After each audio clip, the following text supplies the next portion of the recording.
महिलांचा एक स्वभाव आहे, पोटामध्ये महिलांच्या काही राहत। एखाद्या बाईने किती जरी सांगितलं ही गोष्ट मला सांगायची नाही, पण ती सांगितल्याशिवाय राहत नाही बघा। एखाद्या स्त्रीला एखादी गोष्ट जर माहिती पडली तर टीव्हीला बातमी द्यायच्या अगोदर जरा यांना सांगत जा। एखाद्या स्त्रीला जर माहिती पडलं ती परत परत शेजारणीच्या घरात जाते, तिला म्हणते बाई तुला म्हणून सांगते पण दुसरीला सांगू नको। दोघींच्या गप्पा झाल्या का दोघी तिथून उठतात ना दुसरीच्या घरात जाते, तिला म्हणतात बाई तुला म्हणून सांगते पण दुसरी कोणाला सांगू नको। असं करता करता 2च्या झाल्या 4, 4च्या झाल्या 8, 8च्या झाल्या 16, 16 झाल्या 32, म्हणजे 2 मिनिटांमध्ये बातमी गावभर पसरते। टीव्ही पेक्षाही जलद वेग असतो का?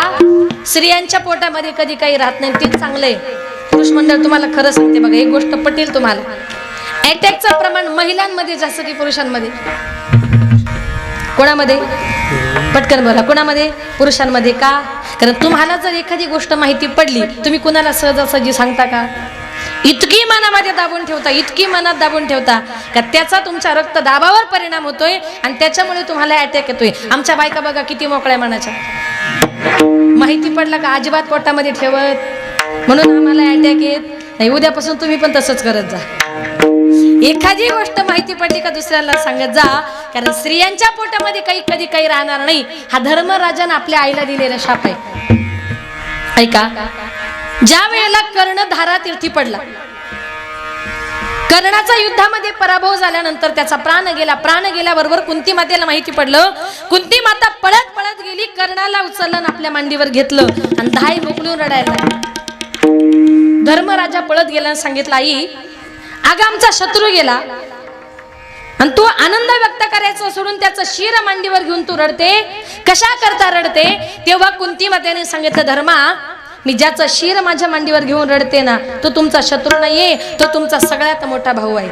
कुंती सांगती देवाला कर्ण तो पांडव रे पहिला, कर्ण तो पांडव रे पहिला, कर्ण तो पांडव रे पहिला। काय सांगितलं? कुंती सांगती देवाला आणि कर्ण तो पांडव रे पहिला, हा सगळ्यात मोठा तुमचा भाऊ आहे। आणि त्यावेळेला धर्मराजाने सांगितलं आई तो जर आमचा सख्खा भाऊ होता, जन्माला आल्यापासून आम्ही त्याच्याशी वैरत्व पत्करलं, शत्रुत्व पत्करलं, आम्हाला जर माहिती असतं ना हा आमचा सख्खा भाऊ आहे आम्ही त्याला कधीच मारलं नसतं। आणि त्यावेळेला धर्मराजाने सांगितलं आई आमचा भाऊ गेल्यानंतर तू आम्हाला सांगितलं का तो तुमचा भाऊ होता, इतकी मोठी गोष्ट इतकी वर्ष तू पोटामध्ये लपून ठेवली ना माते, मी तुला आशीर्वाद देतोय का इथून पुढे स्त्रियांच्या पोटामध्ये कधी काही राहणार। अंतरीचे धावे स्वभावे बाहेरी अंधरी ताई परी आवरी ना, म्हणजे स्त्रियांनी कितीही जरी मी ही गोष्ट सांगणार नाही असा सांगायचा प्रयत्न केला, त्या सांगितल्याशिवाय राहत नाही। मनापासून देवाची भक्ती करा, कारण या जगामध्ये भगवान परमात्म्यानं आपल्या भक्ताच्या उद्धाराकरता अवतार घेतलेला आहे।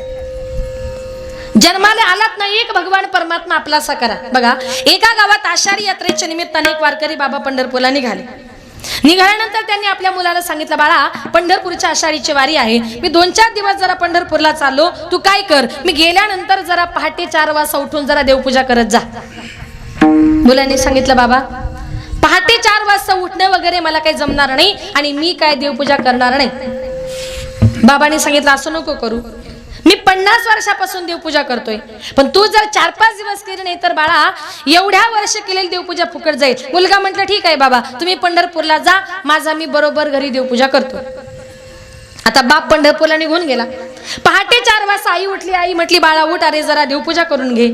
मुलगा म्हटला काय गाई, अगं पहाटे 4ची चांगली साखर झोपेची वेळ आणि सारखी कटकट लावली देवपूजा कर देवपूजा कर। अरे तो देव आहे त्याला कटकट म्हणू नये। अगं कटकट नाही तर काय, रागाच्या भरात उठला, देवघरात गेला, देवघरातले सगळे देव गोळा केले आणि देवाने घेऊन रागाने डायरेक्ट एका विहिरीवरच आंघोळ करायला गेला। आता महिला म्हणाले एक प्रश्नाचं उत्तर द्या, देवपूजा करायला पाणी किती लागतं? तुम्ही करता ना देवपूजा, हंडाभर कशाला, तांब्याभर बसणार? त्याला इतका राग आला, रागाच्या भरामध्ये सगळे देव उचलले एका विहिरीवर आंघोळ करायला गेला। आता विहिरीवर आंघोळ करता करता त्याच्या मनात विचार आला, म्हटलं रोज पहाटे 4 वाजता उठायचं, या 10-12 देवांची आंघोळ करायची, प्रत्येकाला पुसायचं, देवाऱ्यात मांडायचं, त्यांना गंध काय, अक्षदा काय, फुलं काय, किती टाइमपास आहे म्हटलं। मग देवपूजा कमी कशी करावी लागेल, त्याने काय केलं, 10-12 देवांपैकी 5-6 देव घेतले आणि रागाने विहिरीमध्ये टाकून दिले. आता बाकीचे देव घेऊन घरी गेला आणि देवासमोराचा हात जोडून बसला. तेवढ्यात आई आली. आई म्हटली, बाळा अरे झाली का देवपूजा, लावला का देवाला गंध? रडायलाच लागला. आईने विचारलं, बाळा काय झालं? म्हटलं कसंही नाही. अगं मगाशी देवाने घेऊन विहिरीवर आंघोळ करायला गेलो, पण आंघोळ करता करता की नाही 5-6 देवांनी विहिरीमध्ये जीवच दिला. आता त्यांनी जीव दिला म्हटल्यावर बाकीच्या देवांना सुतक पडलं ना, मग त्यांना गंध कसा लावायचा? आई म्हटली, बाळा अरे देव कधी जीव देतात का? देवानं कधी सुतक पडतं का? देवाची टिंगल करतो का? रागाच्या भरात उठली आणि त्याच्या ताडकन थोबाडीत मारली. एवढी जोरात थोबाडीत मारल्याबरोबर असा राग आला. रागाच्या भरामध्ये सकाळी सकाळी उठला आणि रागाने डायरेक्ट आपल्या सासूरवाडीलाच निघून गेला. आता सासूबाई दारातच उभी होती. तिने असं लांबूनच जावायला बघितलं आणि म्हणते, जावाई बापू अहो बरं झालं आलात, अहो देवानंच तुम्हाला पाठवलं, अहो पंढरीच्या पांडुरंगानंच तुम्हाला पाठवलं. जावई म्हटला, सासूबाई अहो सकाळी 6 वाजता एवढं कौतुक कशा करता चालले, देवानं पाठवलं पांडुरंगानं पाठवलं. ती म्हटली, कसं नाही जावाई बापू, काल तुमचे वडील आमच्या घरी आले, तुमच्या सासऱ्यांना अगदी जबरदस्तीने पंढरपूरला घेऊन गेले.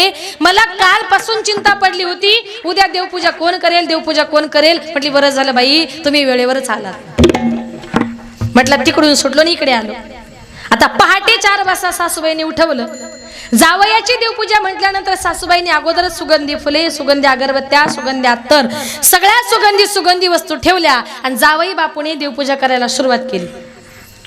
आता आपली शेजारीनबाई आपल्या वासावरच असते ना, आपल्या घरात काय काय शिस्त. तिला लगेच वास गेला आणि ती पळत आली आणि ती म्हटली, काय हो तुम्ही रोजच देवपूजा करता, पण आज इतका सुगंध कशाचा येतोय? ती म्हटली, कसं आहे ना, काल आमचे पंढरपूरला गेले, योगायोगानं जावई आले, मग जावयाची देवपूजा म्हणजे सगळ्या कशा हायफाय गोष्टी पाहिजे. म्हटली, काय ग तुझे जावई देवपूजा पण करतात? म्हटली, हो अगदी उत्तम प्रकारे, अगदी छान प्रकारे. मग म्हटली, बरं झालं, आमचे हे पण कालच पंढरपूरला गेलेत, जरा तुझी पूजा झाली का माझी पण करायला पाठव. तो म्हटला, आता काही खरं नाही, रोज पहाटे 4 वाजता उठायचं आणि या 2-4 घरची देवपूजा करायची, त्यापेक्षा म्हटलं मीच जातो आणि एखाद्या विहिरीमध्ये जीव देतो. इतका देवपूजेला कंटाळला, रागाच्या भरामध्ये सकाळी सकाळी उठला, रागाने विहिरीकडे चालला, विहिरीच्या जवळ गेला, विहिरीमध्ये जीव देणार. शेतकरी म्हटला, अरे थांब, माझ्या विहिरीमध्ये कशाला जीव देतोस? तुला जर कामाचा कंटाळा आला असेल ना, तर माझ्या घरी चल, मी तुला कुठलंच काम सांगणार नाही. माझ्या घरी तुला 2 टाइम नाश्ता, 2 टाइम जेवण, 2 टाइम चहा, दिवसभर आराम. माझ्या घरी तुला एकच काम करायचंय. म्हटले, रोज पहाटे 4 वाजता उठून देवपूजा. तुम्ही जीव जरी द्यायला गेले ना तरी तुकोबर आहे म्हणतात, देव तारी त्याला कोण मारी. मग देवाची टाळाटाळ करण्यापेक्षा काय करा, आपुला तो एक देव करून गावा ते नवीन जीवा सुख नो हे. आपुला तो एक देव करून गावा ते नवीन जीवा सुख नो हे. आपुला तो एक देव करून गावा ते नवीन जीवा सुख नो हे. आपुला तो एक देव करून गावा ते नवीन जीवा सुख नो हे. आपुला तो एक देव करून गावा ते नवीन जीवा सुख. आपुला तो एक देव करून गावा ते नवीन जीवा सुख नो हे. आपुला तो एक देव करून गावा ते नवीन जीवा सुख नो हे. आपुला तो एक देव करून गावा ते नवीन जीवा सुख नो हे.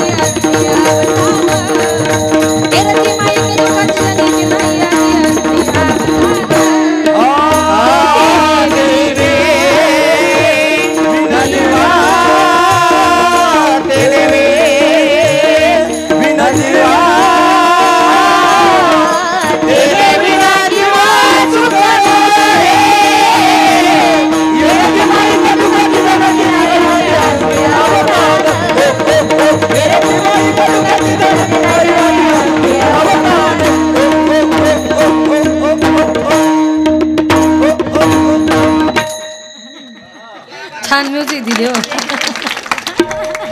आपुला तो एक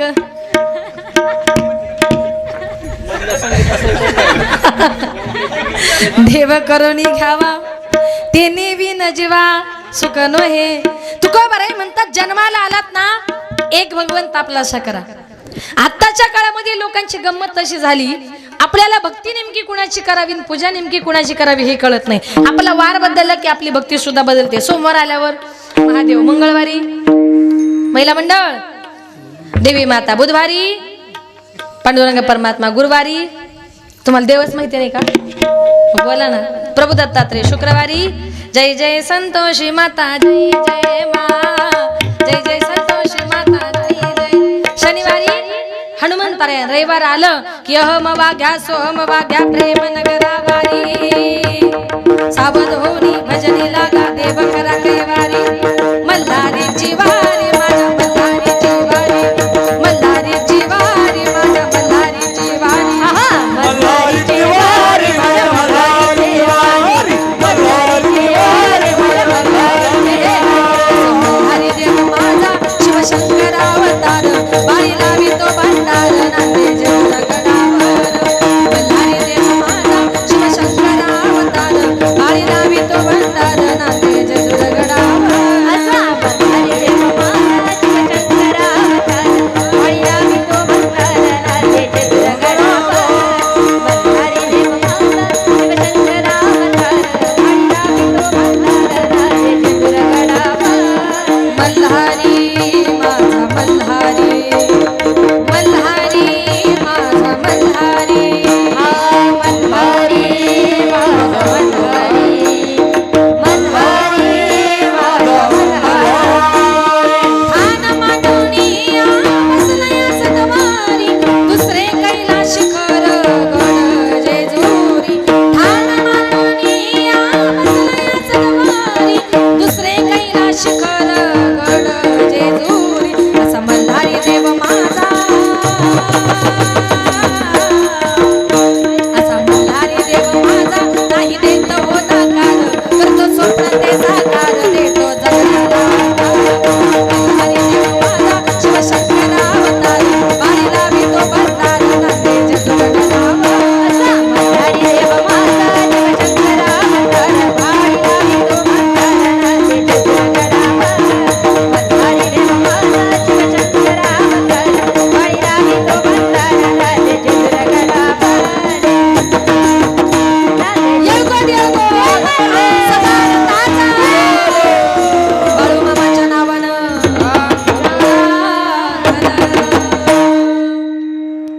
आपला वार बदलायला की आपली भक्ती बदलते. रविवारी आपण खंडेरायांची भक्ती करतो. आता थोडक्यात खंडेराय आणि बाळूमामांचा जर बघितलं तर खंडेरायांचा अवतार म्हणजे बाळूमामा. देवाला आपल्या प्रत्येक भक्तापर्यंत जाणं शक्य नाही, म्हणून संतांच्या रूपाने, बाळूमामाच्या रूपाने खंडेरायाने या जगामध्ये अवतार घेतलेला आहे. तोही महादेवाचाच अवतार आहे. खंडेरायांचा अवतार म्हणजे महादेवाचा अवतार. महादेव नंतर खंडेराया झाले आणि खंडेरायानंतर बाळूमामा झाले. हे वेगवेगळ्या प्रकारचे रूप धारण केलेले आहेत. कशा करता? केवळ फक्त आपल्या भक्ताच्या उद्धारा करता. बाळूमामा वैदव वैदव वैद, त्यानं विद्या केल्या पैदव पैदव पैद. बाळूमामा वैदव वैदव वैद, त्यानं विद्या केल्या पैदव पैदव पैद. रुद्राचा अवतार ह्यो, राहतो अदमापुरात.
आपल्या भक्ताच्या उद्धाराकरता धारण केलेले आहेत.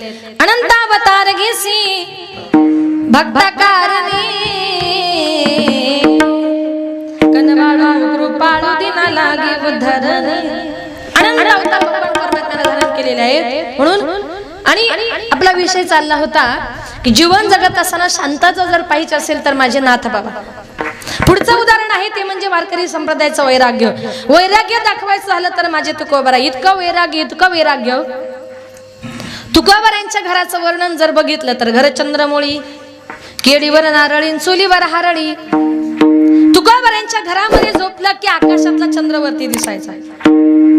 पाणी पिण्यासाठी केळीवर एक नारळाची करवंटी होती आणि पाऊस आला की सगळ्या चुलीवर हरळ उगवायची. याचा अर्थ काय? तुकोबरा यांच्या घरातली चूल सुद्धा कधी पेटत नव्हती. इतकं वैराग्य. पण तुकोबरा म्हणजे सर्वसामान्य नव्हते.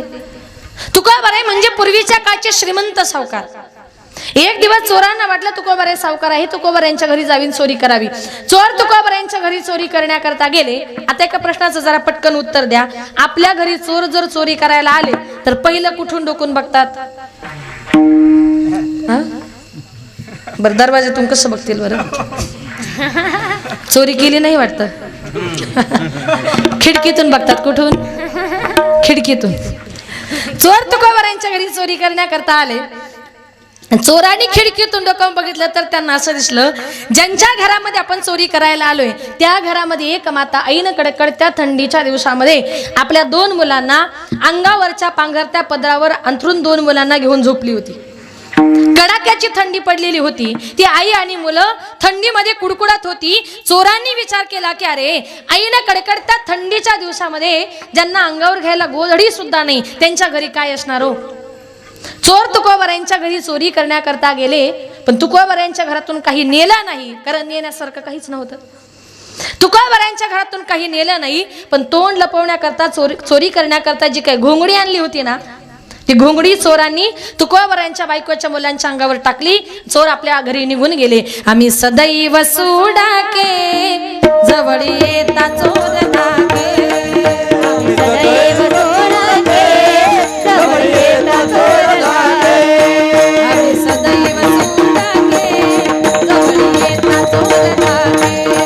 आम्ही सदैव सुडाके जवळ येता चोर धाके.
सुडके जवळ येता चोर धाके.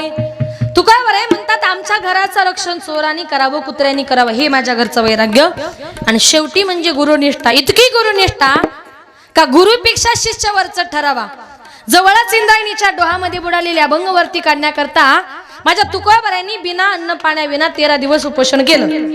पण तुकोबरा वैकुंठाला गेली ही बातमी निळोबायांनी कळली. त्यांनी ठरवलं जोपर्यंत माझे गुरु वैकुंठातून मला परत भेटण्याकरता येत नाही तोपर्यंत मी अन्न पाण्याला स्पर्श करणार नाही. निळोबायांनी उपोषण करायला सुरुवात केली. 10 दिवस झाले, 20 दिवस झाले, 30 दिवस झाले. निळोबाराया अन्न पाणी घेईना. पांडुरंगा परमात्म्याला साकडं पडलं आणि देव गेले. म्हटले निळोबाराया काहीतरी खाऊन घ्या, काहीतरी पिऊन घ्या. आणि त्यावेळेला देव निळोबऱ्या देवाला म्हणतात, तुझं लागे येथे बोलाविले कोणी, प्रार्थील्या वाचोनी आला सीगा. अरे तुला कोणी बोलवलं? ऐका निळोबऱ्या, अरे तू माझी समजूत घालवतोय ना, मी त्याला ओळखतही नाही. निळा म्हणे आम्ही नोळखी जे देवा, आणि तू कयाचा धावा करीत असो. धावा करतोय तो माझ्या तुकोबऱ्यांचा. 30 दिवस झाले, 40 दिवस झाले, आणि 42व्या दिवशी निळोबऱ्यांच्या हट्टा खातर वैकुंठाला गेलेले तुकोबराय निळोबऱ्यांना भेटण्याकरता परत खाली आले. याला म्हणतात गुरुनिष्ठा. मग हीच गुरुनिष्ठा निळोबराय तुम्हाला मला शिकवतात. म्हणून संत महात्म्यांनी जो मार्ग दाखवला, मार्ग दावणी गेल्या आधी दयानिधी संत तेनेची पण ते चालू जाता, न पडे गुंता कोठे काही, किंवा वेद मार्गे मुनी गेले, त्यांचे मार्गी चाललो. ज्या मार्गाने संत महात्मे गेलेत ना, तीच परमार्थाची पायवाट माझ्या निळोबऱ्यांनी तुम्हाला मला प्रत्येकाला दाखवली. अभंगेनी पायवाट, केली पायवाट, केली पायवाट, केली पायवाट, केली पायवाट, केली पायवाट, केली पायवाट, केली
केली पायवाट, उल्लंघिला माया घाट. निळोबराय म्हणतात, आमच्या संत महात्म्यांनी जो मार्ग दाखवला त्या मार्गाने तुम्हाला मला जायचे. मग संत महात्म्यांनी जो मार्ग दाखवला तो आपल्याला हरिपाठाचा, कीर्तनाचा, भजनाचा, आळंदीचा, पंढरपूरचा तो मार्ग दाखवला. तो कुठला माहितीये? मार्ग आहे नीट पंढरीचा. या देहानं जन्माला येऊन माणसाने आळंदीची वारी केली पाहिजे, पंढरपूरची वारी केली पाहिजे, हरिपाठाला गेलं पाहिजे, कीर्तनाला गेलं पाहिजे, भजनाला गेलं पाहिजे. पण काही लोक आयुष्यात हे काहीच करत नाही. उलट कीर्तन संपलं की मला म्हणतात, ताई पहिल्यांदा कीर्तन कशाला म्हणतात आज कळालं. मी म्हणते दुर्दैव तुझं, तू महाराष्ट्रात जन्माला आला. कारण का? महाराष्ट्र ही संतांची भूमी आहे. मग जन्माला येऊन जर तुम्ही हरिपाठाला गेला नाही, कीर्तनाला गेला नाही, भजनाला गेला नाही, तर तुमचा मनुष्य जन्म फुकट गेला असं समजा. एक सुंदर उदाहरण सांगते का. एका जंगलामध्ये एका झाडावर एक माकड आणि माकडीन दोघं जण राहत होते. लक्ष आहे ना तुमचं महिला मंडळ? कुठे राहत होते? झाडावर. कोण राहत होते? म्हणजे लक्ष आहे तुमचं. माकड आणि दोघांचा नवरा बायको त्या झाडावर राहत होते. एक दिवस दोघा नवरा बायकोच्या गप्पा चालू होते आणि तेवढ्यात त्या विहिरीतून आकाशवाणी झाली, जो कोणी प्राणी या विहिरीमध्ये उडी मारेल त्याला मनुष्य जन्म प्राप्त होईल, आणि जो कोणी मनुष्य या विहिरीमध्ये उडी मारेल त्याला प्राण्याचा जन्म प्राप्त होईल. आता ही आकाशवाणी ऐकल्याबरोबर स्त्रियांचं मन कसं भावनिक असतं ना, स्त्रिया कशा भावनिक असतात, तशी ती माकडीन थोडीशी भावनिक झाली. त्या माकडाला म्हटली, अहो मनुष्य जन्म प्राप्त करण्याची संधी आली, चला मारायची का उडी? त्या माकडानं सांगितलं नको, बरं आहे आपलं माकडाचंच. ती म्हटली, ऐका, अहो मनुष्य जन्म मिळणं म्हणजे फार अवघड आहे. एक एक योनी कोटी एक एक योनी, कोटी कोटी फेरा. एक एक योनी, कोटी कोटी फेरा. एक एक योनी, कोटी कोटी फेरा. एक एक योनी, कोटी कोटी फेरा. एक एक कोटी कोटी फेरा. एक एक कोटी कोटी फेरा. कोटी कोटी फेरा. एक एक कोटी कोटी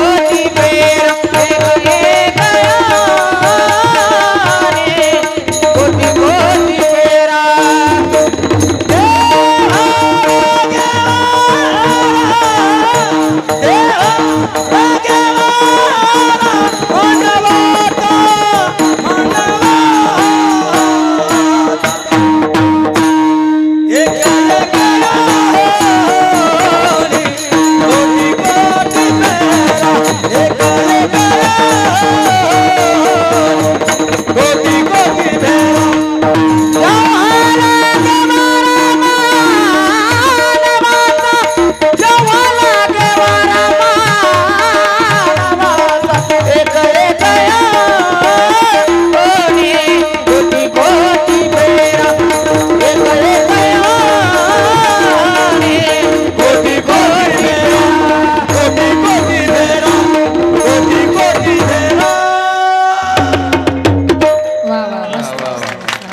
चाल म्हटली तुम्ही. एक एक योनी, कोटी कोटी फेरा. पुढे काय म्हटले? तेव्हा लागे वारा. हा, तेव्हा लागे वारा मनुष्याचा. बर का, एक एक कोटी कोटी योनी फिरल्यानंतर माणसाला मनुष्य जन्म प्राप्त होतोय. मग अनासही तो आपल्याला मिळणार आहे, नाही कशाला म्हणता. आता या जगामध्ये स्त्री हट्ट झाला की पुरुषाला नाही बोलताच येत नाही. त्याने सांगितलं, तू इतकी हट्ट करते ना, ठीक आहे आपण विहिरीमध्ये उडी मारू, पण उडी मारताना दोघांनी बरोबर. नाहीतर मी मारायचो उडी आणि तू राहायची झाडावर बसून, असं नको व्हायला. ती म्हटली, तेवढा बायकोवर विश्वास नाही का? विश्वास नसेल तर म्हटले, हात पकडा, तुम्ही 1 2 3 म्हणा. आणि तुम्ही 1 2 3 म्हटले का आपण उडी मारू? ते माकड म्हटलं ठीक आहे.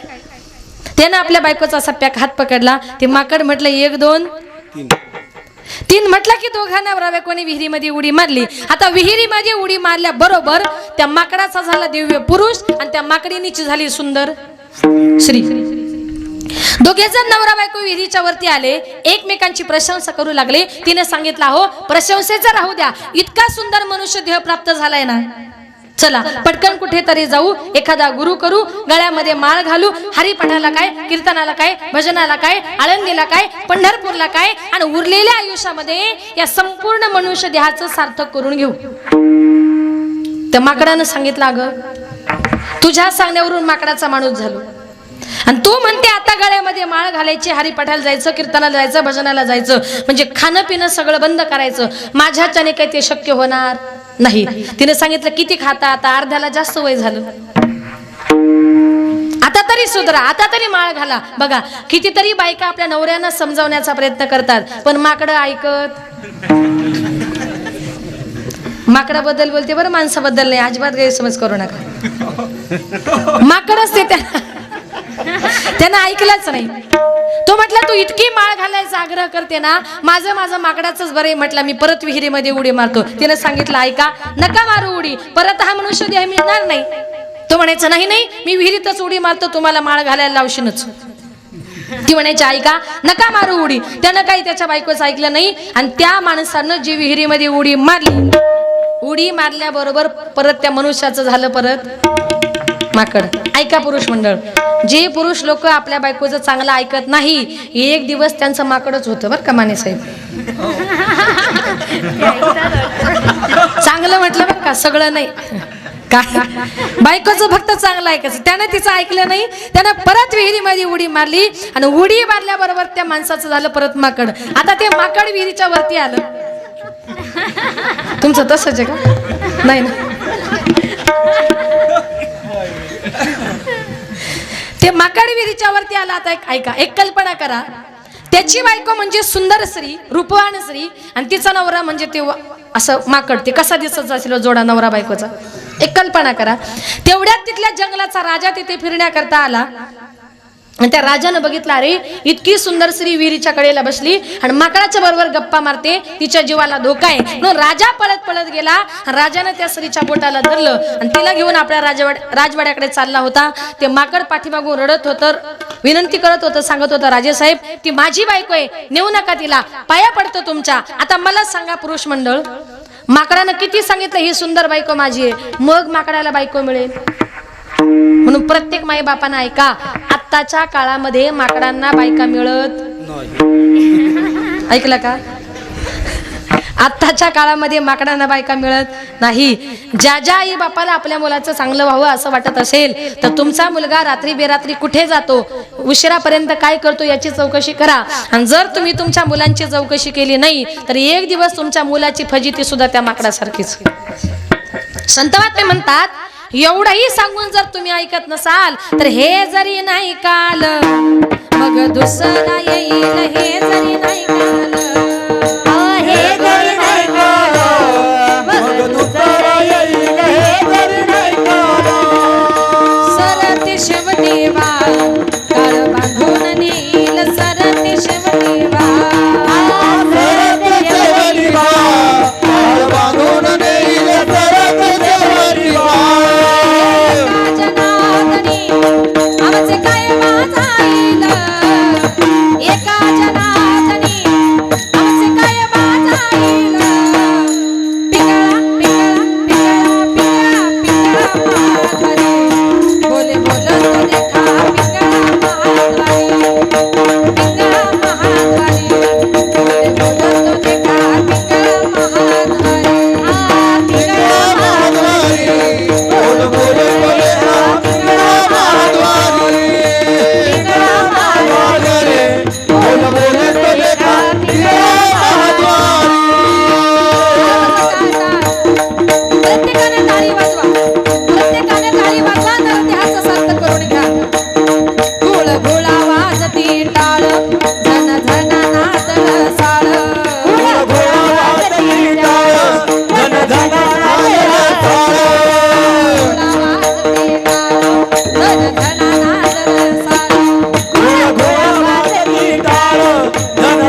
जेवढं काही म्हटले ना सगळ्याचा अर्थ एकच आहे. नाथ बाबा म्हणतात आम्ही तुम्हाला सांगतोय आळंदीला जा, पंढरपूरला जा, बाळू मामाचे भक्त व्हा, बाळू मामांची मनापासून सेवा करा, गळ्यामध्ये पवित्र तुळशीच्या माळा घाला, एवढा मी तुम्हाला सांगतोय तरी तुम्ही जर ऐकत नसाल तर तुमची फजिती सुद्धा एक दिवस या माकडासारखीच. हे जरी नाही काल मग दुसरा येईल सरते शेवटी बा, काळ बांधून नेईल एका जनार्दनी, आमचे काय माझा येईल पिंगळा पिंगळा पिंगळा पिंगळा पिंगळा महाद्वारी, बोले बोलत देखा पिंगळा महाद्वारी, बोले बोलत देखा पिंगळा महाद्वारी. संत महात्मे तुम्हाला मला प्रत्येकाला उद्धाराचं साधन सांगतायत, म्हणून संत महात्म्यांनी जी वाट दाखवली, कैली पाय वाट उल्लंघिला माया घाट. आता तुम्ही सांगाल आम्ही सगळे घाट बघितले, पण माया घाट अजून कुठे बघितला नाही. बघा, माया या शब्दाचा अर्थ आहे मा म्हणजे नाही आणि या म्हणजे जे अस्तित्वात नाही अशी ती माया. माया म्हणजे वांझेच्या मुलासारखी, माया म्हणजे सशाच्या शिंगासारखी. माया नावाची गोष्ट दिसत नाही पण तिने अनेकांना फसवलं. बघा, ज्या वेळेला भगवान महादेव जंगलामध्ये तपश्चर्या करत होते, जंगलामध्ये तपश्चर्या करत असताना एक ती माया भिल्लिनीच्या रूपामध्ये जंगलामध्ये आली आणि भगवान महादेवांनी जेव्हा त्या भिल्लिनीला बघितलं ना, भगवान महादेव त्या मायेच्या पाठीमागे फसले आणि भगवान महादेवांची अवस्था कशी झाली, धडक मारिली मारिली मारिली शंकरा, धडक मारिली मारिली मारिली शंकरा, धडक मारिली मारिली मारिली शंकरा, धडक मारिली मारिली मारिली ब्रह्मयाचा मातेरा गेला, ब्रह्मयाचा ब्रह्मयाचा ब्रह्मयाचा मातेरा गेला, ब्रह्मयाचा ब्रह्मयाचा ब्रह्मयाचा मातेरा गेला, ब्रह्मयाचा ब्रह्मयाचा ब्रह्मयाचा मातेरा. चंद्रासी चंद्रासी नरारा, इथं चंद्रासी चंद्रासी चंद्रासी नरारा, चंद्राची चंद्राची चंद्राची नरारा, चंद्राची चंद्राची नरारा.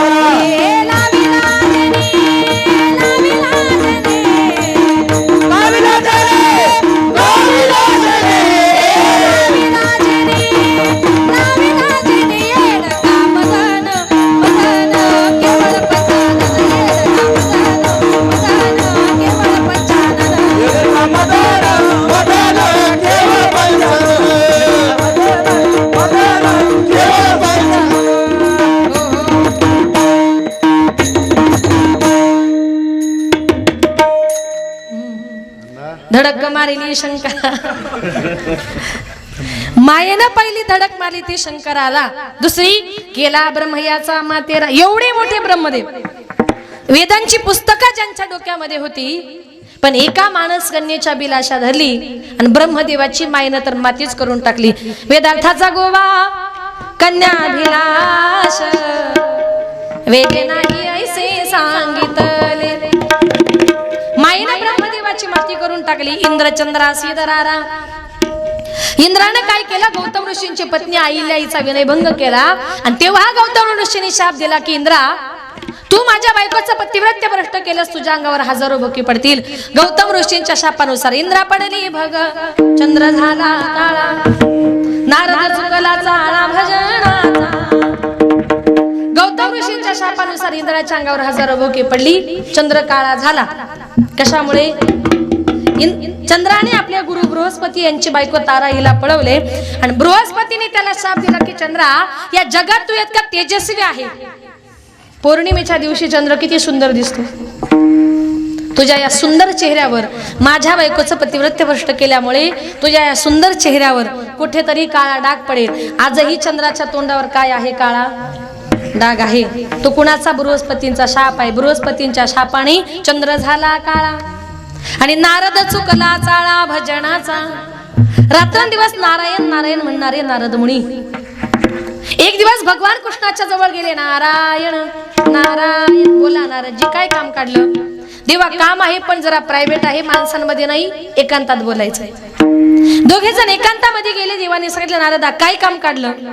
काही नाही देवा, किती युग झाले, तिन्ही लोकांमध्ये एकटाच फिरतोय, आता थोडंसं असं वाटतं की दोनाचे 4 हात झाले पाहिजे. लक्षात आलं ना तुमच्या? काय झालं पाहिजे? दोनाचे 4 हात झाले पाहिजे. मग दोनाचे 4 हात करायचे कुठे बघितली का? म्हटले नाही. अहो बघितली नाही मग कसं काय? अरे बघायची काय गरज आहे देवा? म्हटले अरे लग्न करायचं म्हणतोस मग मुलगी बघायला हवी, बायको बघायला हवी.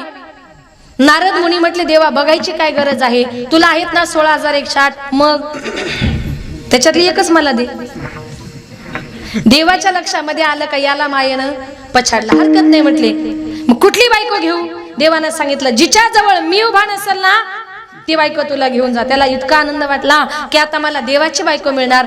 नारद मुनी या मालातून त्या माला जे पळत सुटले ना 16,108 बायकांच्या जवळ भगवान श्रीकृष्ण परमात्मा उभे होते. पश्चाताप झाला होता, अपमान झाला होता, पळत गेले, गंगेमध्ये बुडी मारली. म्हटले माझी बायको तुला पाहिजे ना?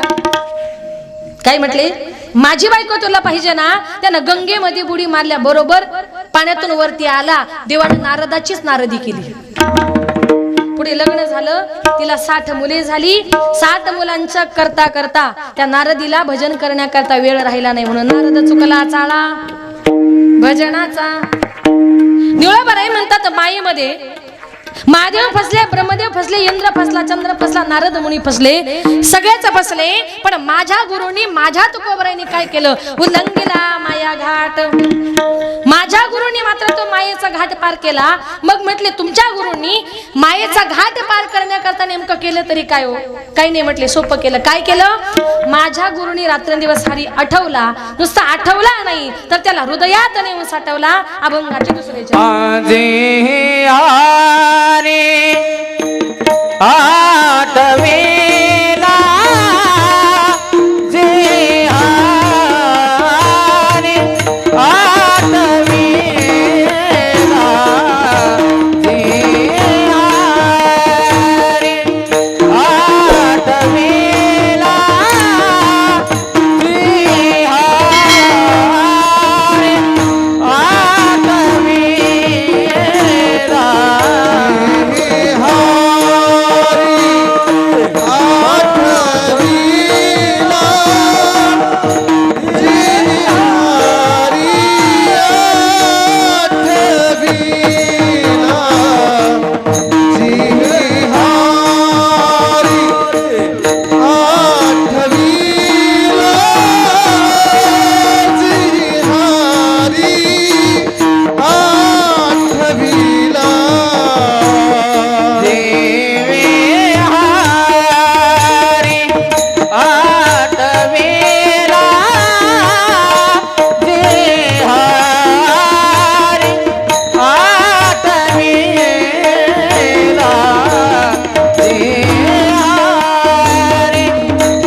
गेली पायवाट उल्लंघिला माया घाट जिही हरी आठविला जिभे हृदय धरिला. आता या ठिकाणी माझ्या अल्पमतीप्रमाणे अभंगाचा धावता भावार्थ आपल्या समोर मांडण्याचा प्रयत्न केला. कार्यक्रमाची वेळ ही संपत आलेली आहे. जवळजवळ 11 वाजलेत, पण जास्त वेळ घेणार नाही. शेवटच्या 10 मिनिटांमध्ये थोडंसं प्रबोधनाविषयी बोलते की तुकोबराय म्हणतात आमच्या संत महात्म्यांनी हरी आठवला, नुसता आठवला नाही तर त्याला हृदयामध्ये जागा दिली. त्याप्रमाणे आपण देखील त्या भगवान परमात्म्याला आठवायचं, त्याला आपल्या हृदयामध्ये जागा द्यायची. आणि निश्चितच प्रत्येक माई बापाने आपल्या मुलांवर चांगल्या पद्धतीने संस्कार करा, चांगले संस्कार करा. कारण स्त्रीचं जर जीवन बघितलं तर स्त्रीचं जीवन म्हणजे फार अवघड असतं. ज्या वेळेला एखाद्या मुलीचा जन्म होतो, जन्म झाला की ती कुणाची तरी मुलगी असते, नंतर लग्न झालं की कुणाची तरी पत्नी होते, कुणाची तरी ताई असते, कुणाची तरी आई असते, नंतर कुणाची तरी आजी होती. अनेक नाती तिला निभवावी लागतात. स्त्रीचं जीवन म्हणजे कसं असतं ऐका. जन्म बाईचा बाईचा खूप घाईचा, एक आईचा आईचा एक ताईचा. जन्म बाईचा बाईचा खूप घाईचा, एक आईचा आईचा एक ताईचा. बाहुली होती खेळ खेळाया, जाहली मोठी मोहने काया. गंध वेसावा गंध जाईचा, जन्म बाईचा बाईचा खूप घाईचा, एक आईचा आईचा एक ताईचा. आईचा आणि मुलीचं नातं म्हणजे अतिशय गोड. आज शेवटी जाता जाता तुम्हाला आईचं आणि मुलीचं नातं सांगून जाणार आहे. अतिशय गोड, पण असं एकही घर नाही का त्या घरामध्ये आईचं आणि मुलीचं भांडण होत नाही. पण त्या माये लेकीचं भांडण म्हणजे कसं असतं ऐका. माये लेकीचं भांडण दया दुधाची उकळी, लेक धरते अबोलाई मनाची मोकळी. घरामध्ये एखाद्या आईचं आणि मुलीचं जर भांडण झालं ना तर मुलीला आईविषयी राग येतो, आईच्या मनात राग नसतो तर उलट प्रेम असतं. कारण आई जे शिकवते ते काय असतं. आई शिकविते तुला राग येतो लेकी, पराया माणसाशी बोलू नाही काय की. काय म्हणते आई तुझी मुलीचीच हात आहे, लग्न करून तुला परक्या घरी जायचंय, परक्या पुरुषाशी रस्त्यावर पटकन बोलू नये, बोललं तर लोक नावं ठेवतात. अशा प्रकारचे संस्कार आई आपल्या मुलीवर करत असते. मुलींवर संस्कार करता करता आपल्या मुली लहानाच्या मोठ्या कधी होतात हे माईबापाला सुद्धा कळत नाही. एक दिवस अचानक लग्न करून मुलगी पर घरी निघून जाते आणि मुलगी पर घरी निघून गेल्यानंतर त्या घरामध्ये आईला आपल्या मुलीशिवाय करमत नाही. मग आपल्या मुलीची आठवण म्हणून ती आई घरामध्ये काय करत असते. लेक जाते सासन लाई लाग कर मेरा, सारविल्या भिंतीवर काढल्या ग मैना. लेक जाते सासरला मागे मागे फिरू पाही, बोलती आई माझी लाडाची लेक जाई.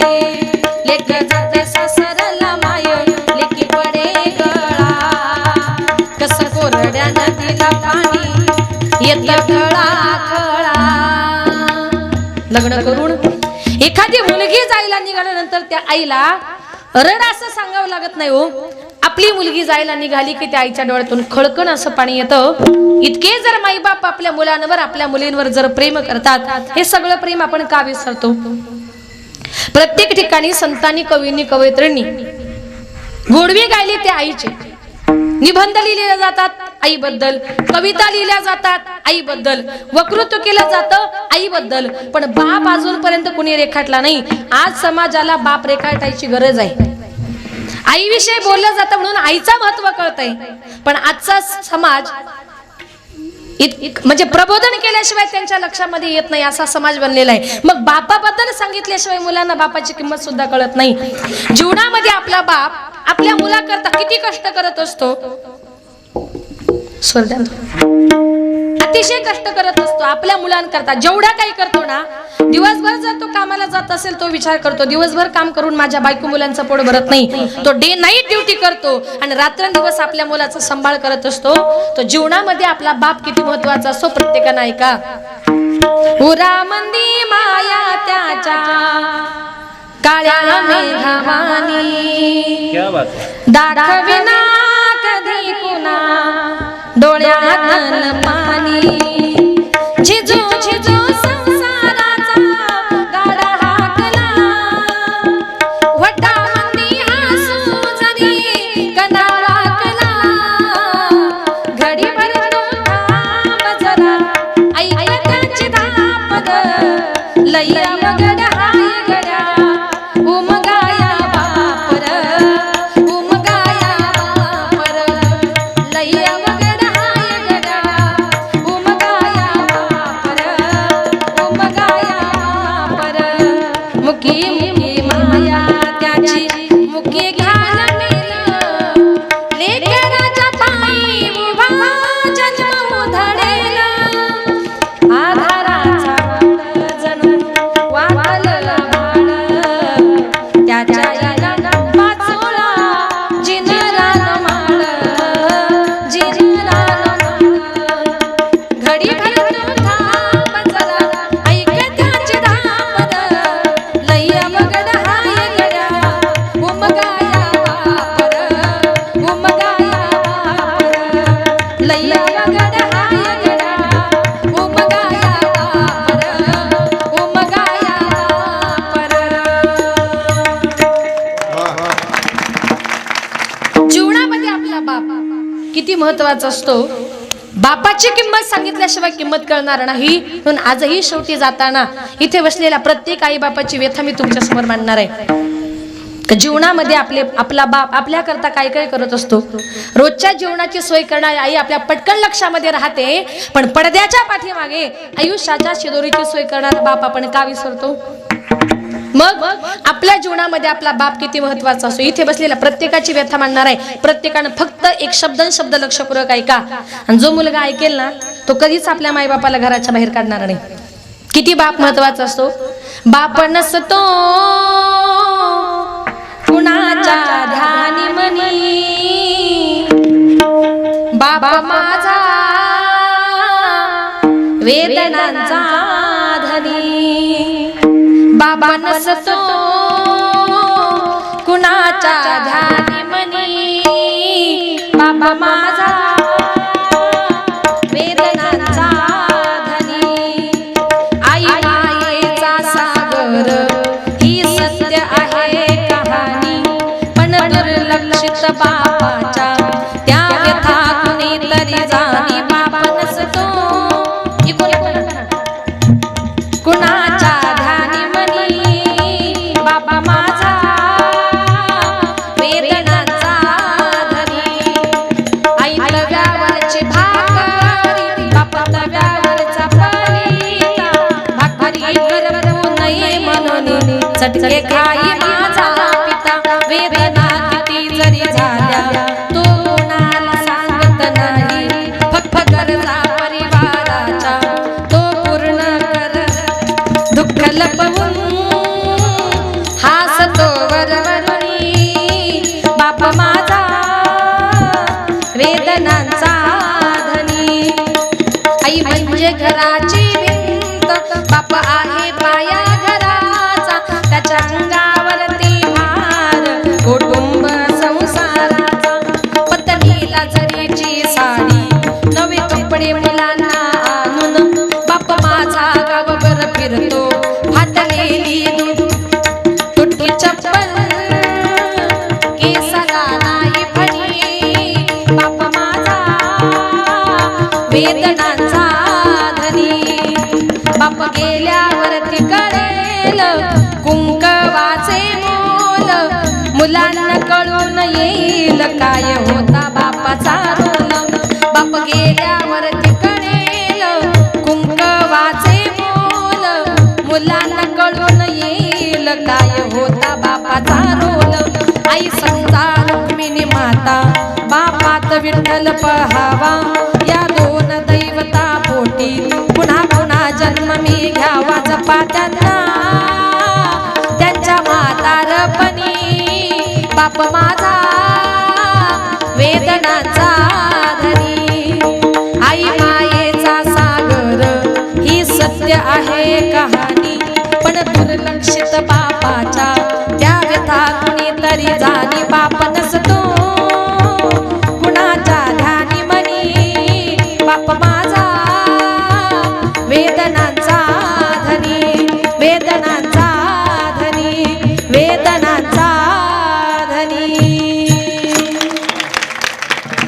अशा प्रकारे आपल्या जीवनामध्ये आपला बाप किती कष्ट करत असतो, आपले मायबाप किती कष्ट करत असतात, हे जर ऐकलं ना तर जीवनामध्ये आपले मायबाप म्हणजे मायबाप केवळ काशी तेने न जावे तीर्थासी.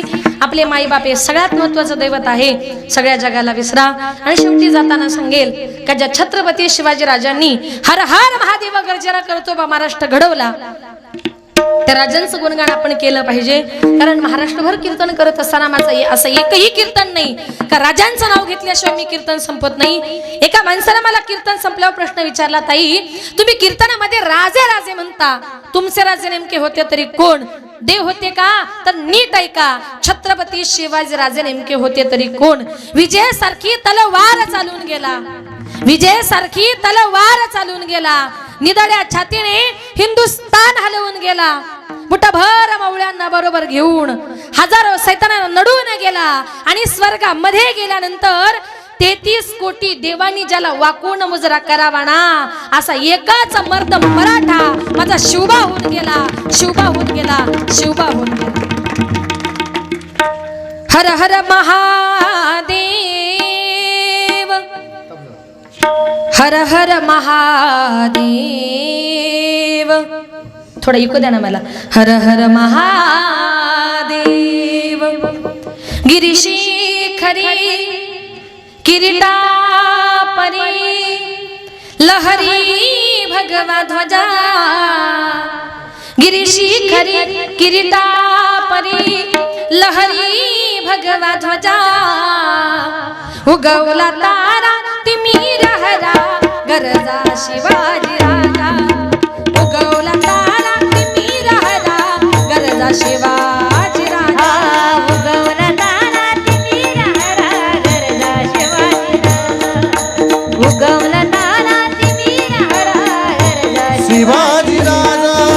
गिरीशिखरी किरीटा परी लहरी भगवा ध्वजा, गिरीशिखरी किरीटा परी लहरी भगवा ध्वजा, उगवला तारा तिमिर हरा गरजा शिवाजी राजा, उगवला तारा तिमिर हरा गरजा शिवाजी राजा, उगवला तारा तिमिर हरा गरजा शिवाजी शिवाजी राजा. उगवला तारा तिमिर हरा गरजा शिवाजी राजा. युगायुगाचा कडतंधार यवनाचा करी करी सरदार, यवनाचा करी करी सरदार, यवनाचा करी करी सरदार, युगायुगाचा कडतंधार यवनाचा करी करी सरदार, यवनाचा करी करी सरदार, यवनाचा करी करी सरदार. मराठा मर्दा होऊन कुलदा, मराठा मर्दा होऊन कुलदा, छटायला शत्रूच्या भुजा, हो छटायला शत्रूच्या भुजा, उगवला तारा तिमिर हरा गरजा शिवाजी राजा, उगवला तारा तिमिर हरा गरजा शिवाजी राजा, उगवला तारा तिमिर हरा गरजा शिवाजी शिवाजी राजा. उगवला तारा तिमिर हरा गरजा शिवाजी राजा. तळपे हाती नंगी तलवार होऊन राणा कृष्णे बरस, हो निराळा कृष्ण बरस्वर, हो निराळा कृष्ण बरस्वर, तळपे हाती नंगी तलवार होऊन राणा कृष्णे बरस, हो निराळा कृष्ण बरस्वर, हो निराळा कृष्ण बरस्वर. हर हर करी तरी कपारी, हर हर करी तरी कपारी, उदाला राजाच्या फौजा, ओ उदाला राजाच्या फौजा, उगवला तारा तिमिर हरा गरजा शिवाजी राजा, उगवला तारा तिमिर हरा गरजा शिवाजी राजा, उगवला तारा तिमिर हरा गरजा शिवाजी राजा, उगवला तारा तिमिर हरा गरजा शिवाजी शिवाजी राजा. भवानी आईचा कृपा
बाळूमामाच्या नावानं चांगलं. आज या ठिकाणी आपल्या या श्री क्षेत्र वाघाडी गावामध्ये चालत असलेला अखंड हरिनाम सप्ताह, या सप्ताहाचं हे 3रं वर्ष आहे आणि 3ऱ्या वर्षामध्ये पदार्पण करत असताना आजची ही 5व्या दिवसाची कीर्तन रूपी सेवा. कीर्तन पुष्प गुंफण्याकरता माझ्याकडे आलं. मला वाटतं मागच्या वर्षी मला 5वा दिवस होता आणि कीर्तन संपल्याबरोबर निघालो तेव्हाच आमचे माने अण्णा म्हटले की ताई पुढच्या वर्षी पण हाच दिवस लगेच फिक्स करा. त्याच्यानंतर मध्ये एकदा धोंडे जेवणाच्या वेळेला त्यांच्या व्याह्यांकडे कीर्तन झालं हिंगोलीला. तिकडे सुद्धा अण्णांनी मला नेलं आणि सांगितलं आमची ताई सुद्धा चांगली कीर्तन करते.